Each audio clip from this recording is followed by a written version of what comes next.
तो ये कहानी शुरू होती है कुरोसु से, जो कि अपने अपार्टमेंट के रूम में अकेला रहता है। उसकी जिंदगी बहुत बोरिंग चल रही है। कुरोसु को अपनी एग्जिस्टेंस भी बेमतलब लगने लगी है, इसीलिए वो कुछ ऐसा करता है जिसे करना इल्लीगल है, लेकिन अगर तुम सफल हो गए तो कोई भी तुम्हें सजा नहीं दे पाएगा। खैर, उसका ये प्लान काम नहीं करता और दीवार में एक छोटा सा होल हो जाता है, जिससे उसके अंधेरे से भरे रूम में रोशनी की एक किरण आती है। और जब कुरोसु उस हॉल के दूसरी तरफ देखता है तो उसे एक बहुत खूबसूरत लड़की दिखती है, जो कि उसके बराबर वाले रूम में रहती थी, लेकिन आज तक उसे इस बारे में पता ही नहीं था। वहीं दूसरी तरफ उस लड़की के रूम में उस जगह पर बुक शेल्फ थी जहाँ पर बुक्स रखी हुई थी, इसीलिए वो लड़की हॉल को नहीं देख पाती। कुरोसु को उस लड़की को देखकर ही उससे प्यार हो गया था और उसकी जिंदगी में अब कुछ नया हुआ था। कुरोसु अब रोज उस हॉल से उस लड़की को देखने लगता है और हर वक्त उस पर नजर रखता है। उस लड़की के हर एक काम से अब कुरोसु को प्यार हो गया था। एक समय जब कुरोसु उस लड़की को नहीं देख पाता तो वो बाहर निकलकर उस लड़की के रूम के बाहर जाकर आवाज सुनने की कोशिश करता है, लेकिन उसी समय एक दूसरी लड़की हारुको उसे देख लेती है। कुरोसु तुरंत ही झाड़ू उठाकर सफाई करने की एक्टिंग करने लगता है। उस लड़की हारुको का छोटा भाई इसी अपार्टमेंट के नीचे वाले रूम में रहता था, लेकिन वो दरवाजा नहीं खोल रहा था, इसीलिए हारुको अपने भाई के लिए खाने का सामान वहीं पर रखकर यहाँ से चली जाती है। और कुरोसु के पास कोई जॉब नहीं थी, जिस वजह से उसने कई दिनों से अच्छा खाना नहीं खा पाया था, इसीलिए कुरोसु उस खाने को खाने लगता है। लेकिन तभी उसके बराबर वाले रूम की वही लड़की बाहर आकर उसे देख लेती है। उस लड़की का नाम रियो होता है। वो कुरोसु से कहती है कि क्या तुम भी इसी अपार्टमेंट में रहते हो? कुरोसु हाँ करता है। तभी रियो के हाथ में वो चाकू देखकर डर जाता है। रियो कहती है कि मैं खाना बना रही थी, क्या मेरे साथ खाना चाहोगे? कुरोसु भी मान जाता है और रियो के रूम में आ जाता है। ये दोनों साथ में खाना खाने लगते हैं। कुरोसु को वो खाना काफी पसंद आता है। इसके बाद से कुरोसु सुबह शाम हर वक्त उस हॉल से रियो को देखता रहता है। रियो भी उसे कई बार अपने घर खाने पर बुलाती है और कुरोसु हमेशा उसके घर पर ही जाकर खाना खाने लगता है। लेकिन फिर एक दिन उसे एहसास हो जाता है कि ये सब कितना गलत है और ये सब आखिर कब तक चलता रहेगा। वो रियो से कहता है कि आखिर तुम मेरे साथ इतनी अच्छे से पेश क्यों आ रही हो? तुम मुझे रोज अपने घर पर खाना बनाकर खिलाती हो, जबकि तुमने देखा होगा मैं कोई भी काम नहीं करता और ना ही मैं कॉलेज में एडमिशन ले पाया। कुरोसु कहता है कि तुम्हें भी लगता होगा ना कि आखिर ये लड़का कब तक मेरे साथ यूं खाना खाता रहेगा, लेकिन रियो हंसते हुए मना कर देती है। रियो को भी कुरोसु पसंद आने लगा था, लेकिन यहीं पर कुरोसु समझ जाता है कि इस तरह रियो को हमेशा देखते रहना कितना गलत है, इसीलिए वो घर आकर हॉल को बंद कर देता है।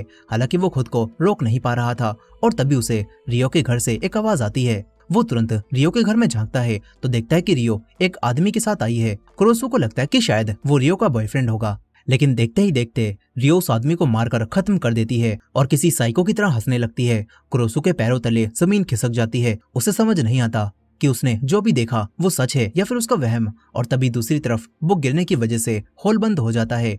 थोड़ी ही देर में यहाँ पर क्लीनर्स की टीम पहुंच जाती है। उनकी हेड एक लेडी रीना होती है और इनका काम मर्डर की जगह को अच्छे से साफ करना होता है। यहीं पर कुरोसु सोच रहा था कि रियो ने अभी अभी ये क्या किया और तभी उसके घर की बेल बजती है। रियो खाना बनाकर लाई थी और फिर दोनों साथ में कुरोसु के घर में खाना खाने लगते हैं। यहाँ पर रियो कुरोसु से कहती है कि तुमने मुझसे कल पूछा था ना कि अक्सर मैं तुम्हारे साथ खाना क्यों खाती हूँ। रियो कहती है कि दरअसल जब इंसान अकेला होता है तो वो अपने आप को दूसरों से कंपेयर करने लगता है ताकि वो समझ पाए कि वो भी नॉर्मल है, और मैं भी तुम्हारे साथ खाना इसीलिए खाती हूँ ताकि मुझे लगे कि मैं नॉर्मल हूँ।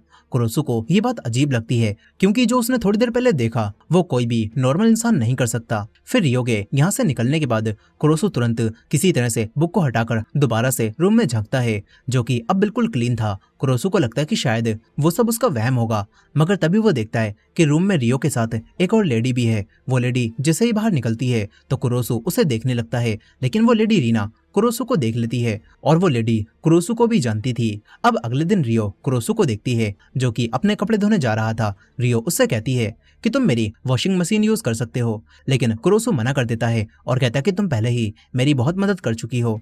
तभी रियो कहती है कि क्यों ना आज भी हम तुम्हारे रूम में खाना खाएं। कुरोसु मान जाता है, लेकिन अब भी वो उसी बारे में सोच रहा था कि कैसे रियो ने बड़ी ही आसानी से उस आदमी को मार डाला था। कुरोसु सोचता है कि रियो तो कितनी क्यूट और सुंदर है, वो ऐसा नहीं कर सकती।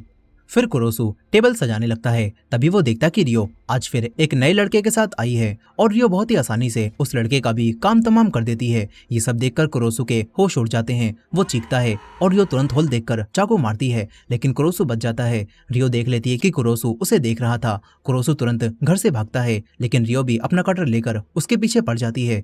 कुरोसु भागते हुए एक छत पर आ जाता है और रियो भी उसके सामने आकर खड़ी हो जाती है। रियो कहती है कि क्या तुम उस होल से मुझ पर नजर रखते थे? आखिर कब से तुम ये सब कर रहे थे? कुरोसु बताता है कि उसे ये सब करते हुए ज्यादा समय नहीं बीता। रियो अब कुरोसु को मारने के लिए चाकू आगे कर लेती है और इस पर कुरोसु कहता है कि ठीक है, मुझे मार दो। मैंने तो वैसे भी खुद को मारने की कोशिश की थी, लेकिन मैं फेल हो गया और तब मुझे वो होल मिला जिससे मैं तुम्हें देखने लगा था और मुझे तुमसे प्यार हो गया। कुरोसु कहता है कि अगर मैं अभी भाग भी जाऊं तो मुझे नहीं पता कि आगे मैं कैसे जीऊंगा। कुरोसु रियो के सामने मरने के लिए घुटनों के बल बैठ जाता है और उसका ये अंदाज देखकर रियो भी उसके प्यार में पड़ जाती है और कहती है कि तुम सच में बहुत इंटरेस्टिंग हो। वो कुरोसु के गले पर चाकू रखती है और कहती है कि बताओ इस वक्त तुम्हें कैसा लग रहा है? क्या तुम्हें अब भी मैं पसंद हूँ? कुरोसु कहता है कि हाँ, मैं अब भी दिल से तुम्हें डेट करना चाहता हूँ। ये सुनकर रियो उसे नहीं मारती और उसके खून को टेस्ट करके बोलती है कि फ्रेश ब्लड बिल्कुल नमक की तरह लगता है। कुरोसु सोच रहा था कि ये लड़की पागल वागल है क्या, लेकिन छोड़ो। कुरोसु मौके का फायदा उठाकर किस करने की कोशिश करता है, मगर रियो उसे रोक देती है और कहती है कि अभी नहीं तो मैं तुम्हें मार डालूंगी। अभी बस तुम उस होल से मुझ पर नजर रखो। अब इसके बाद अगले दिन वही लड़की हारुको, जिसका खाना कुरोसु ने खा लिया था, वो दोबारा अपने भाई से मिलने आती है। हारुको अपने भाई को डांट रही थी क्योंकि वो कई दिनों से अपने मॉम डैड से मिलने नहीं गया था, लेकिन उस लड़के को कोई फर्क नहीं पड़ता, वो बस अपनी कैट के साथ बिजी था। अब तभी हारुको कुरोसु को देखकर हेलो कहती है। हारुको का भाई भी कुरोसु को हेलो बोलता है। इसके बाद रियो उस हॉल से अपने रूम को देखती है और फिर दोनों दोबारा खाना खाने लगते हैं। कुरोसु अब रियो के लिए काम करने का फैसला भी कर लेता है और अगले ही दिन एक स्टोर में काम करना शुरू कर देता है।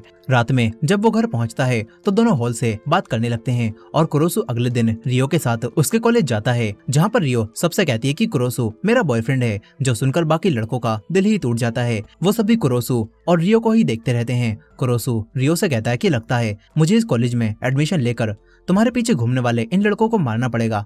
ये सुनकर रियो उसकी तरफ बढ़ती है। सारे लड़के डर जाते हैं कि उनकी क्रश उनके ही सामने किसी और को किस करने वाली है, लेकिन रियो कुरोसु के कान में आकर कहती है कि भूलो मत, मैं एक किलर हूँ और किसी को भी आराम से टपका सकती हूँ। कुरोसु पूछता है कि आखिर तुम कब से ऐसा कर रही हो? रियो कोई जवाब नहीं देती।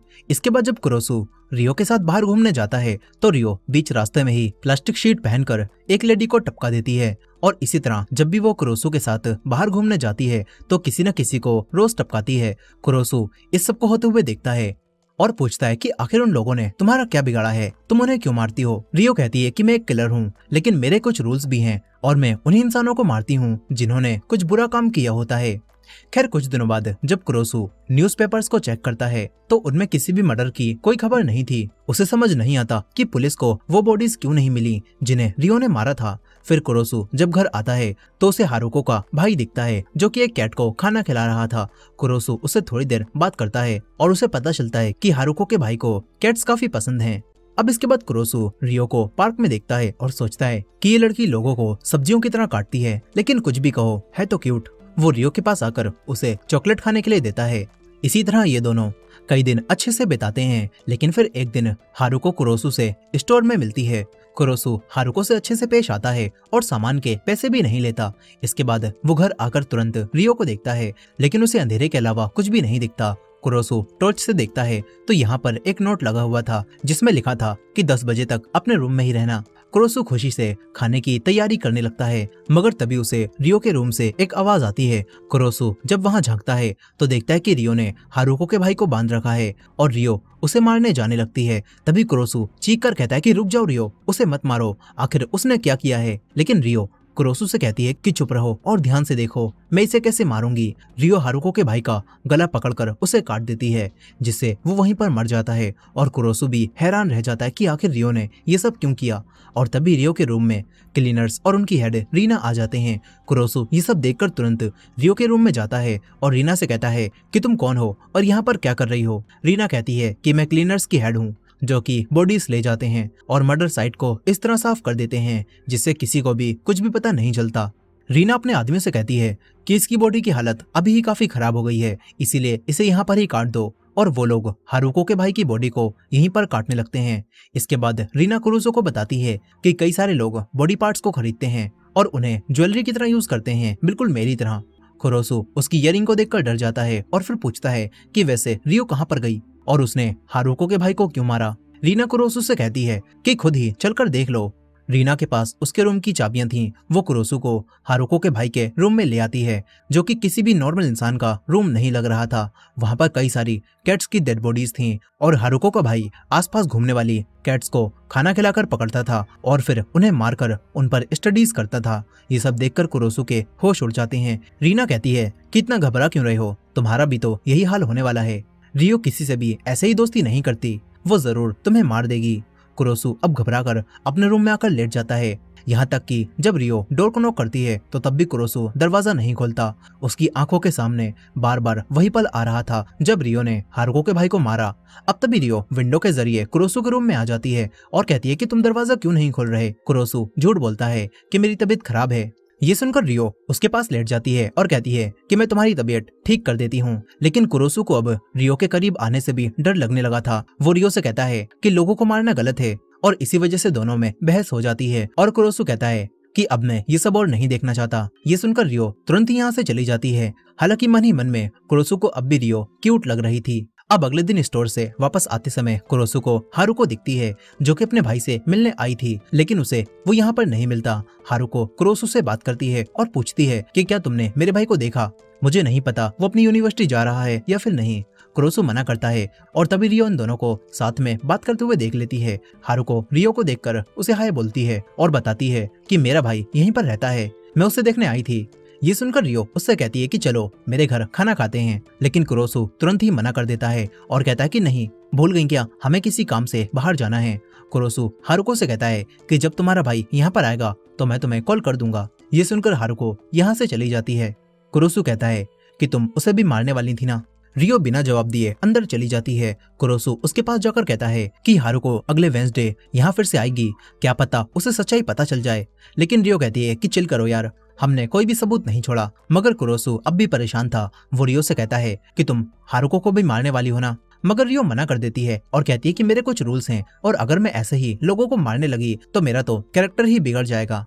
अब अगले दिन कुरोसु के पास हारुको का मैसेज आता है। वो कुरोसु को एक कैफे में मिलने बुलाती है ताकि अपने भाई के बारे में कुछ बात कर सके। लेकिन तभी एक ब्लैक वैन कुरोसु के सामने आती है और उसे किडनैप कर लिया जाता है। मगर अंदर रीना थी। वो कुरोसु से कहती है कि तू अब भी जिंदा है, मुझे तो लगा तू मर गया होगा। कुरोसु रीना से कहता है कि तुम्हारी वजह से अब हारुको अपने भाई को ढूंढने में लगी है। लेकिन रीना भी चिल होती है। वो कहती है कि हारुको को अपने भाई का पता कभी भी नहीं लग पाएगा। फिर रीना कुरोसु से कहती है कि वैसे तो तू किसी भी काम का नहीं है, लेकिन तू एक अच्छी लाश बन सकता है, इसीलिए अगर तू मरने के लिए तैयार है तो मैं तेरी मदद करूंगी। कुरोसु हैरान होता है और कोई जवाब नहीं देता। इसके बाद वो कैफे में हारुको से मिलता है। हारुको बताती है कि मैं पुलिस के पास गई थी क्योंकि मेरे पेरेंट्स ने बताया कि मेरा भाई लंबे समय से घर भी नहीं आया है। लेकिन फिर हारुको को लगा कि क्या पता उसका भाई किसी ट्रिप पर निकल गया हो, इसीलिए उसने रिपोर्ट को कैंसिल करवा दिया। कुरोसु को ये सुनकर सुकून मिलता है। लेकिन तभी हारुको कहती है कि अब मैं तुम्हारे अपार्टमेंट के ऑनर से बात करूंगी ताकि मैं उसके रूम को चेक कर सकूं, और क्या तुम इसमें मेरी मदद कर सकते हो, क्योंकि हारुको को अकेले में बात करने से डर लग रहा था। कुरोसु मना नहीं कर पाता। जिसके बाद ये लोग ऑनर से मिलते हैं और ऑनर अपनी मास्टर की से हारुको के भाई का रूम खोल देता है। ये लोग अंदर जाकर चेक करते हैं तो कुरोसु हैरान रह जाता है क्योंकि यहाँ से सारे सबूत हटा दिए गए थे और रूम बिल्कुल एक स्टूडेंट के रूम जैसा लग रहा था। यहाँ पर इन्हें एक टिकट रिकॉर्ड भी मिलता है जिससे हारुको को लगता है कि उसका भाई किसी ट्रिप पर ही गया होगा। कुरोसु को ये सब देखकर सुकून मिलता है कि रीना ने यहाँ से सब हटा दिया। साथ ही अब हारुको को भी उसके भाई की और चिंता नहीं होती। कुरोसु उससे कहता है कि आगे भी अगर मदद चाहिए हो तो मुझे बता देना। लेकिन हारुको कहती है कि नहीं, अगर मैंने ऐसा किया तो तुम्हारी गर्लफ्रेंड तो मुझ पर भड़क जाएगी। कुरोसु कहता है कि हाँ, हम दोनों डेट तो कर रहे हैं, लेकिन वो बहुत ज्यादा ट्विस्टेड लड़की है, पता नहीं कब क्या कर दे।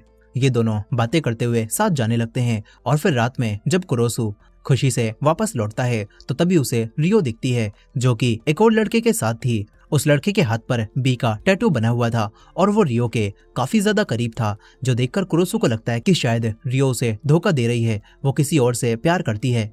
इसके बाद जब दोनों साथ में डिनर कर रहे थे तो कुरोसु रियो से कहता है कि तुम सीक्रेटली मुझसे ब्रेकअप करने का प्लान बना रही हो ना। रियो कहती है कि तुम मुझसे ये क्यों पूछ रहे हो, जबकि तुम खुद भी आजकल उस चश्मिश के साथ ज्यादा घूमने लगे हो।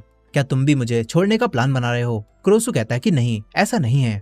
रियो कहती है कि रीना अपना काम करने में माहिर है, इसीलिए जब उसने कहा था कि उसने सारे सबूत मिटा दिए तो तुम्हें टेंशन लेने की जरूरत नहीं थी और तुम्हें खुद बीच में नहीं पड़ना चाहिए था।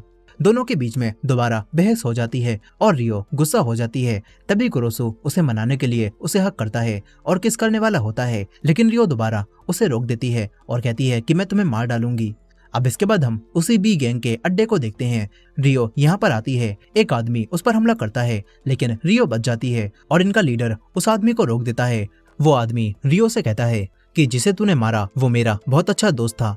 दरअसल जिस आदमी के साथ कुरोसु ने रियो को देखा था, रियो ने उस आदमी को भी मार डाला। और जब ये बात इनके लीडर को पता चली थी तो उसने रियो को ऑफर दिया था कि तुम हमारी गैंग में शामिल हो जाओ, लेकिन रियो उसके ऑफर को ठुकरा देती है और जाने लगती है। तभी लीडर कहता है कि कुरोसु जो तुम्हारा नेबर है वो तुम्हारा बॉयफ्रेंड भी है ना, क्या हो अगर मैं उसे निपटा दूं? रियो कोई जवाब नहीं देती। इधर कुरोसु स्टोर से अपना काम पूरा करके घर जाने लगता है। तभी बाहर उसे रियो मिलती है जो कि उसका ही वेट कर रही थी। रियो कुरोसु के साथ घर तक आती है, जहां पहुंचते ही इन्हें हारुको मिलती है। हारुको इनसे मिलकर इन्हें बताती है कि मुझे थाईलैंड से मेरे भाई ने एक मेल भेजा है, वो थाईलैंड गया है और इस लेटर में ये भी लिखा था कि ये बात मैं तुम्हें भी बता दूं। कुरोसु ये चीज देखकर हैरान होता है क्योंकि वो जानता था कि ये सब किसने भेजा है। यहीं पर हारुको परेशान हो जाती है। वो सोचती है कि मेरा भाई थाईलैंड में क्या कर रहा होगा। ये लोग रियो का बनाया हुआ खाना खा रहे थे और रियो हारुको से कुछ ज्यादा ही अच्छे से पेश आ रही थी, लेकिन तभी हारुको को नशा चढ़ जाता है और वो यहीं पर बेहोश हो जाती है। दरअसल रियो ने खाने में बेहोशी की दवाई मिला दी थी और अब रियो प्लास्टिक शीट पहनकर आती है और कटर से हारुको का भी काम खल्लास करने के लिए तैयार हो जाती है। मगर कुरोसु उसे हारुको को मारने से मना करता है। वो रियो का हाथ पकड़ लेता है और कहता है कि अगर तुम ऐसे ही लोगों को मारती रहोगी तो पुलिस को तुम पर शक हो जाएगा और मैं नहीं चाहता कि पुलिस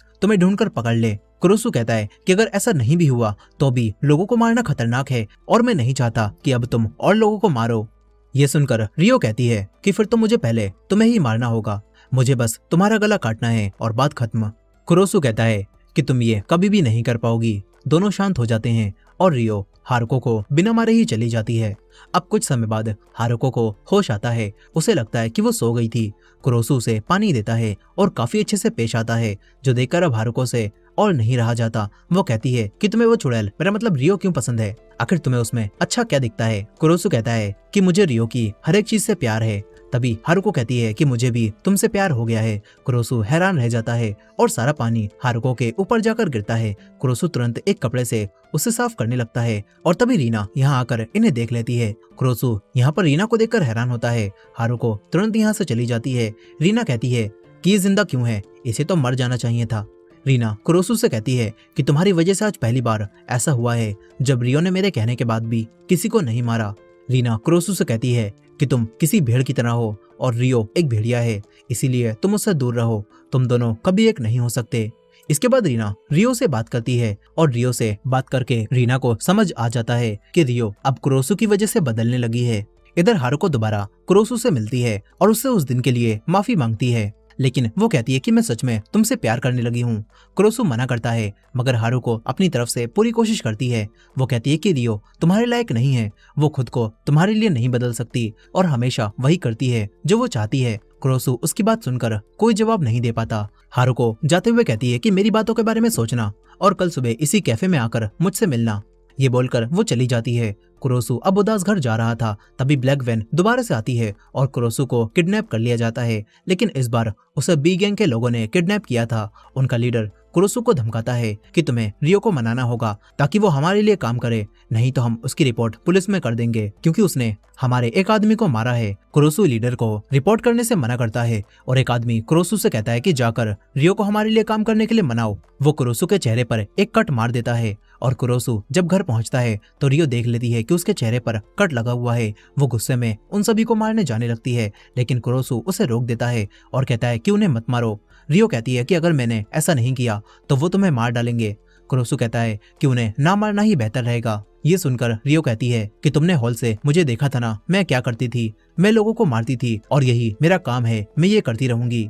कुरोसु चिल्लाकर कहने लगता है कि तुम हारुको को मारने से रुक गई थी, इसीलिए अगर तुम चाहो तो तुम खुद को बदल सकती हो। रियो कहने लगती है कि ऐसा नहीं हो सकता, मैं लोगों को मारती हूँ और यही मेरा काम है, इसके बिना मैं कुछ भी नहीं हूँ। मगर कुरोसु उसे समझाता है कि तुम लोगों को मारे बिना भी अपनी जिंदगी जी सकती हो। कुरोसु उससे कहने लगता है कि मैं तुमसे प्यार करता हूँ, इतना प्यार कि मैं तुम्हारे लिए मरने के लिए भी तैयार हूँ। लेकिन रियो कहती है कि नहीं, तुम अब भी मुझे नहीं समझे। तुम मुझे उस हॉल से देखते थे और तुम्हें एक किलर से प्यार हो गया, लेकिन तुम ये नहीं मानना चाहते और जैसा फ्यूचर तुम चाहते हो वो मेरे साथ पॉसिबल नहीं है। ये बोलकर वो जाने लगती है। तभी कुरोसु रियो को रोक देता है और कहता है कि तुम गलत हो।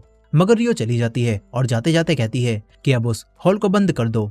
अगले दिन जब कुरोसु स्टोर में काम कर रहा था तो तभी रीना यहाँ पर आ जाती है। वो कुरोसु को बताती है कि रियो ने बहुत जल्दी ही एक बहुत बड़ा क्लीन अप करने का काम दिया है, यानी वो बहुत सारे लोगों को एक साथ मारने वाली है। तुम्हें नहीं लगता ये खतरनाक होगा? लेकिन कुरोसु कहता है कि मैं इस सब में कुछ भी नहीं कर सकता।